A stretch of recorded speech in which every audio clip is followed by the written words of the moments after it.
feel like using again, or you worry that you're going to use again? Well, for a long time, it was like the first thing I'd think of when I was upset. You know, sometimes you have a really bad day and you just think, oh, God damn it, I just want to do something. And some people, you know, slam down a glass of whiskey or go for a big jog or whatever it is that they do. And I just think, I really want to grab a needle, you know, and do it. And it wasn't even because I thought it would make me feel better. I just thought it's something I can do, you know, to act out my frustration or my, you know, anxiety. But I just learnt not to do that. So part of it was just the fear of, if I did it once, how would I ever stop? The next day, how will I feel and how will I stop myself doing it more and falling back altogether? And then I had a series of classic junkie dreams where you just dream all these kind of cautionary tales about you have gone back to using and how terrible it feels. And you wake up just going, oh my God, and thank God it's just a dream. And it's like your brain just keeps going, don't do it, don't do it, don't do it. It's fantastic.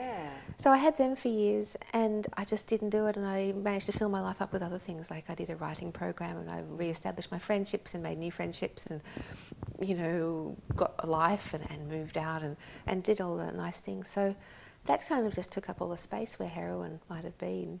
And really I don't think about it anymore. I've been clean for 11, nearly 13 years, and if I didn't talk about it in public, it wouldn't be on my mind. So I walk along around St Kilda. Sometimes I see like a, you know, a swab wrapper that you use to disinfect your skin before you inject.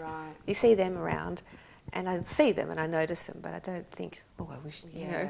Just sometimes the smell of that alcohol swab is very powerful. And but no, although that's not to say that when I'm a very old lady and I'm in hospital and they say, do you want some morphine? I'm not going to go, well, it doesn't matter now, does it? And what about with having the baby? The thing is, I had to tell my doctor that I had had hepatitis C, which I had as a consequence of using. And they, you know, my doctor freaked out because you can transmit that to your baby.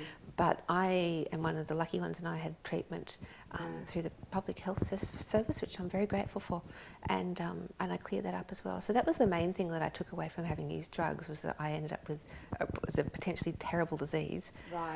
Very common though, and I managed to get rid of it, you know, with no bad effects. So is there's no other long-term side effects? No, for you? I don't know. I think you see it in my skin a bit. I think I've got a few wrinkles I might not have had otherwise.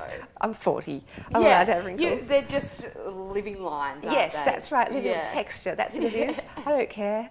And I guess what I do is I really like being fit and healthy. Like I'm one of those, you know, people who used to do drugs and everything else, and I, you know, I'm not reformed, but I do really appreciate the privilege of being alive and being healthy and looking after myself. I just think that's so great.